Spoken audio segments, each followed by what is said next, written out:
Howdy my fellow Greybacks, it is I, Johnny the Rebel here, and welcome to another discussion video. Now, before we start this video, I just want to get one little thing off my chest, just something I've been wanting to tell everybody. Most of you might already know my secret, but I feel that I must say it, so here's my secret. I freaking love Team Fortress 2. I really do love this game. This game is absolutely fantastic. It's one of my most played and most favorite games on Steam. Just the music, the characters, the gameplay, the chaos that can happen, just the goofy fun you can have. It is a great game. I love it. But now there's a new game sweeping the world by storm.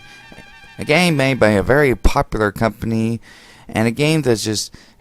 it's just a great fun and great time, but a lot of people have a lot of different feelings about this game. Some people call it TF2 3, and some people even call it the death of Team Fortress. Me and a few other people, we just like to call it Overwatch. And Overwatch is a fantastic game. I love this game. It is fun. It is great. It is so amazing. Just the characters, the amazing lore to this series, just the fantastic fun you can have, and it is just a fun game. And I have to say, it was Blizzard's first attempt of a game like this, and they succeed. Now, these two are probably my two favorite games now, but I'm more of a TF2 fan than an Overwatch fan, but doesn't mean I hate Overwatch. I like Overwatch. But a lot of people are comparing TF2 to Overwatch and Overwatch to TF2 a lot. And I don't get why. These games don't share a lot of similarities with each other. They are very different, like from customization wise. In TF2 you can customize the mercs with hats and cosmetics and amazing new weapons that change your stats and your gameplay. In Overwatch you don't get that option. You just get a couple of skins and maybe some taunts you can do, and that's it. That's really it. No other customization. You can't customize the actual way of playing the character. The character is just how the character is. But there are some similarities to Overwatch and TF2. For example, some of the game modes are very similar to TF2. Like there's kind of a, there's King of the Hill, there's control points, and there's a payload type of race. But that's not what we're going to be talking about. There's one thing that really catches my eye of similarity to Overwatch from TF2, and that is some of the heroes do share a little bit of share a little similarity to the mercs. Like just not like how they look, but just themselves, like there's a doctor in the game that has a weapon that distributes a medical beam. There's a heavy weapons expert who is a Russian. There's this one guy who builds turrets. You see what I mean? There's some similarities, but again, these characters are their own characters. But then when I keep seeing this, when I keep noticing this, it's just, there's been a question in my head that's just been in my head for a long time, ever since I saw Overwatch, and I just need to get the answer for. And that question is, if I was given a choice between the mercs or the heroes of Overwatch, who would I choose? And again, I'll repeat the question. Say I'm making a team of heroes. I had to make it a team of 9. And I have been given different choices of different people. And so the question is, who will I choose? So that's what we're going to be looking at today.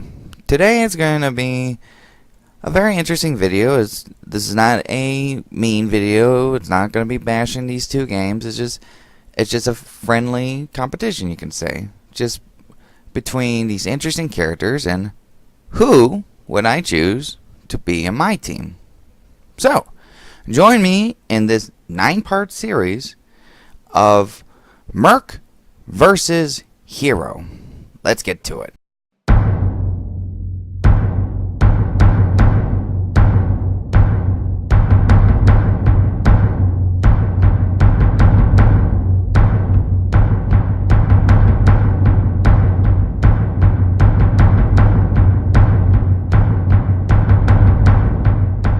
For this list, we will be looking at 9 heroes that I choose that, to me, share some similarities to the Mercs in TF2. For this, we will be looking at their skills, their weapons, their abilities, and, of course, their characteristics. Now, to make this fair, we will not be looking at other weapon. To make this fair, we'll be looking at stock weapons for the Mercs. A stock weapon is pretty much the default weapon you get in the game of TF2. The reason why we're going to be looking at these weapons is because in the game of TF2, like I mentioned before, there are weapons that change the way you play the game, like add health or add bonuses or give you take away some things. You know, like you can make a demo man into a demo knight in TF2, and you can't make a junk rat into a junk knight. You can't do that. So to make this fair for the heroes, the Mercs will be to their default forms. So we will not be talking about rare weapons. Weapons that change their style.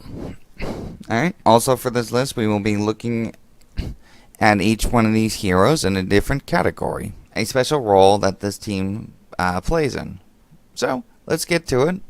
A good team needs someone who can get in and get out of an enemy plays or a tight situation without being known or even with the thought of someone was there. Someone as quiet as the shadows. For this, we're going to be looking at Best Infiltrator.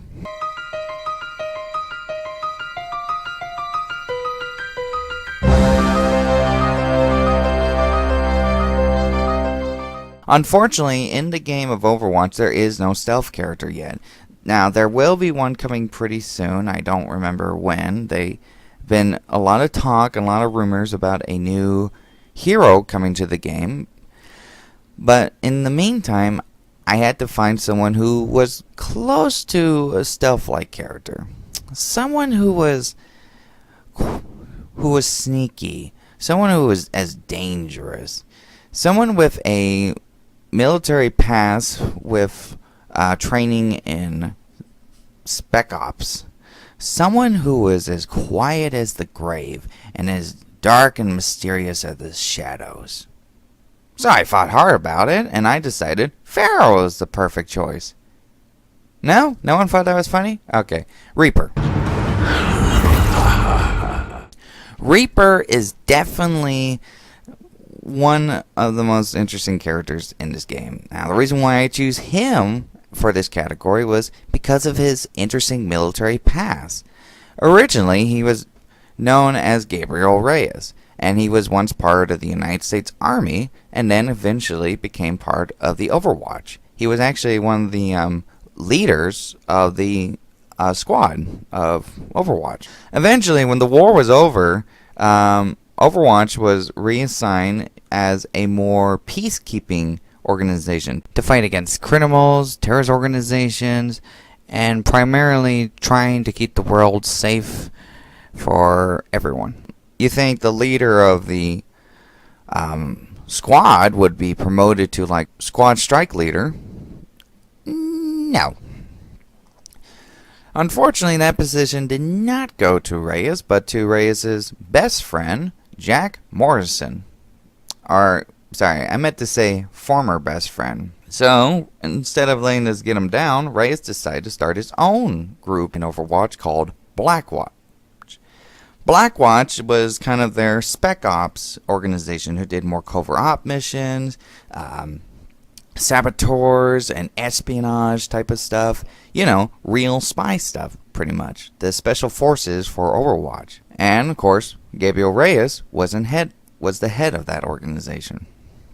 But they had other intentions in mind. Reyes really didn't like and appreciate what happened to him between his friend, Jack, and the Overwatch. So he started to cause a little bit of mutiny in the group, starting to really tear Overwatch from the inside out.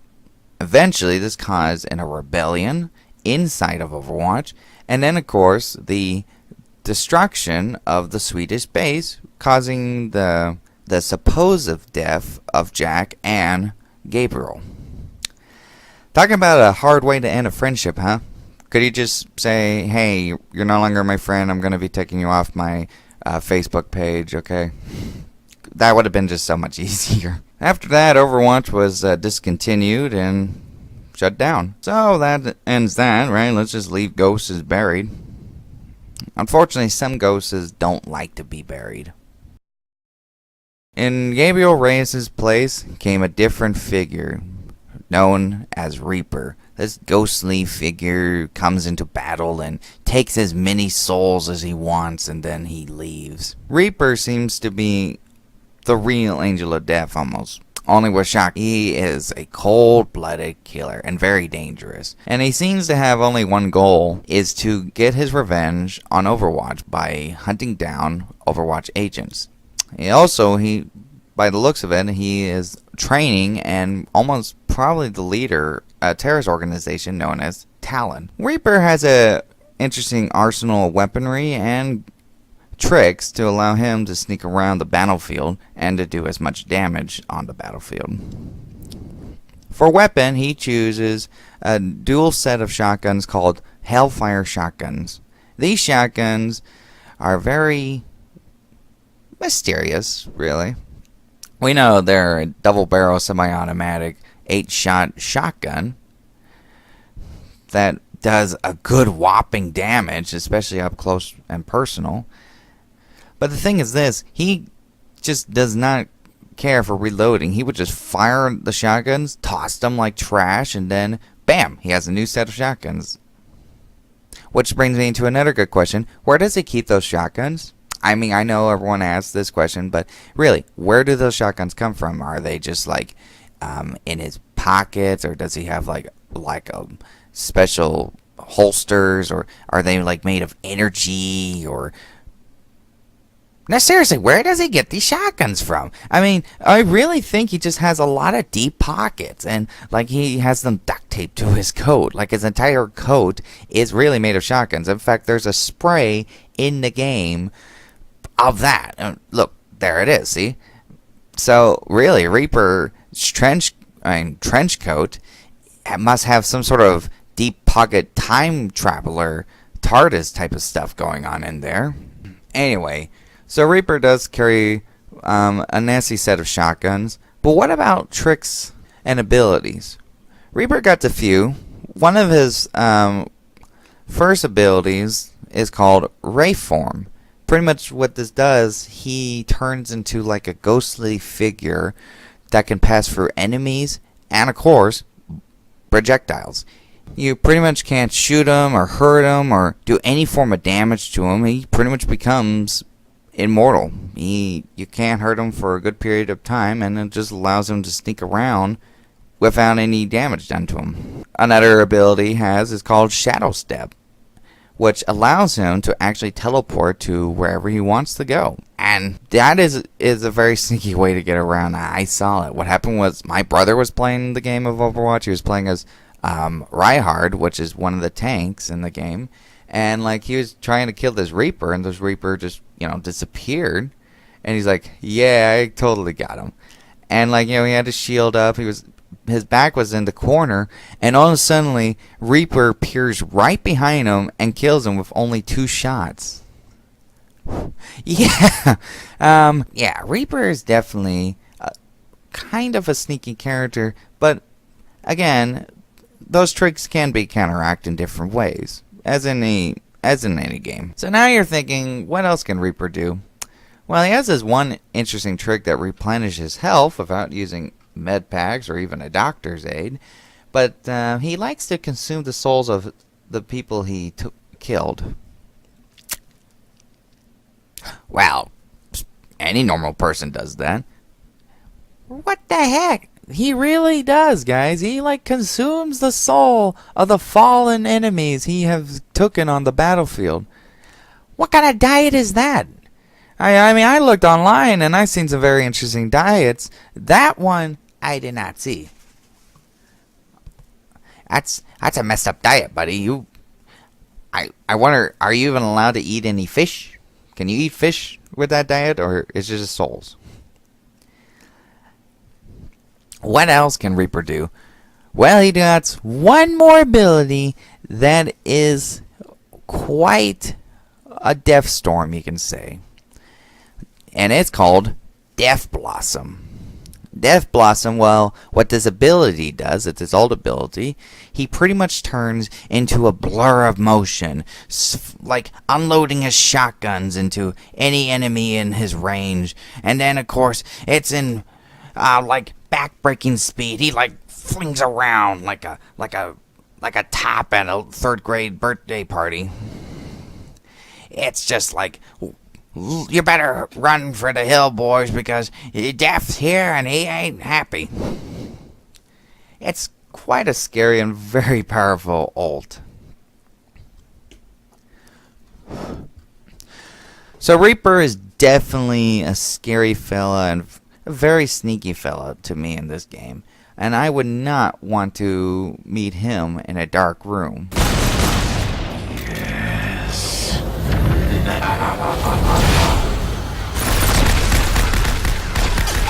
So Reaper's kicking off this list pretty easily with kills and sneaks. Let's take a look at our sneaky Frenchman, who takes stealth to the next level. This is the Spy. Gentlemen? The issue is, unlike Reyes, there's not a lot known about Spy. We don't know his real name. We don't know of maybe his origins or why he's an agent or what organization he represents. We do know he is French. We do know he is a rogue. He prefers to work by himself. That way he can get the job done his way and the right way. We also know he is a ladies' man, or as a lot of us like to use the term, ladies' killer, metaphorically. And he is also known as one of the best man killers, for reals. Spy is definitely the most dangerous one to keep your eyes open for, if you can see him. He uses a small arsenal of weapons. Unlike Reaper, he carries a small 6-shot revolver. This thing may not be as dangerous or as intimidating as a giant shotgun from hell, but for a man like him, it gets the job done nice and loud. And it's very handy for picking off enemies from long range. Spy also carries with him his most used weapon and most dangerous thing on him, his iconic knife. This knife may look small and flimsy to some people, but in the hands of a professional killer like him, this is a one-way ticket to the grave. Spy generally likes to sneak up on his enemies and get them right in the back for a one-shot kill with the butterfly knife. In other words, Spy is a professional backstabber. But Spy, sure, he doesn't have a lot of weapons for killing, but as I like to say, he got more weapons for hiding. Hence, his cloaking watch. This is more of a tool than a weapon. The cloaking watch allows Spy to actually sneak around the battlefield invisible. No one won't be able to see him, except for allied teammates will see him. But Spy can get around without being detected. Unless an enemy bumps into him or some form of damage is taken that kind of shows where he is. But the the Cloak Watch does have a few other issues. For one, it does run out of power and needs to be charged, but that can be counteracted by picking up ammo packs on the maps or from fallen enemies and teammates. All in all, the Cloaking Watch is one of the best forms of getting around without being detected. Unlike that, Spy also finds the best way to get into the enemy's base is by walking into their shoes. For that, he uses the Disguise Kit. The Disguise Kit, which allows Spy to turn into enemy teammates or even ally teammates. He can literally be anyone to who he wants to be. He can be you, he could be me, he could even be that janitor fella. You know what I mean. Spy is a stealthy character, and he prefers to trick you than to just go flat out and kill you. He waits for the best moments to get you. Now, what about enemy machines? He has to find a way to counteract those things, and he does. His Disguise Kit not only tricks enemy teammates and enemy buildings, but he has a special tool to defeat those things, and that would be the Zapper. The Zapper is a special machine that pretty much sabotage machines. Like, say, it blows them up, it shuts them down, it zaps them. You can pretty much zap anything: sentry guns, teleporters, dispensers, and it's also been able to work on robots and other machines. Spy is definitely the most dangerous fellow to keep your eyes on.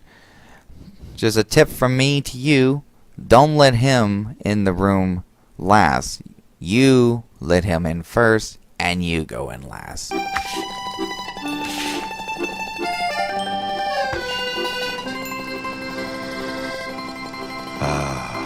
Ma petit chauffeur. So now it comes to the point where we have to choose one of these killers, one of these spies, one of these stealthy characters in this game. It was kind of a hard choice. At first, I was going to go with Reaper because of Reaper's damage and, power he has. But Spy is more capable of stealth. I know Reaper is a former Spec Ops agent, and he is a sneaky character in the game, but Spy is a professional agent. He knows how to get in quietly and how to get out the same way. He generally doesn't go for his guns first, but mainly with trickery and sabotage. And unlike Reyes betrayed his organization. Spy wouldn't really betray anyone unless it was to his first personal game. He would just do it because it's a job. He's paid to do what he does. So Reaper, or Reyes, whatever you want to call him, is kind of a tricky fellow to work with because of what he done. It's for killing. So I had to go with Spy for this option. Sorry, Reaper. You just couldn't get out of that grave. Spy is the winner of this little tournament. Who's ready to go find the spy? Right behind you. Was there ever any doubt? You look like death swarmed over. I don't take lessons from you. So that ends part 1 of our 9-part series. Tune in next time as we take a look at more of a longer range, if you know what I mean. Thank you all for watching, and don't forget to like and subscribe. And also, what's your favorite game you love to play? Do you love to play Overwatch or love to play TF2? Please say in the comments below, and thank you all for watching, and remember to keep your eyes on the target and prepare to sound the charge. And I'll see all you rebels in the next video. Adios.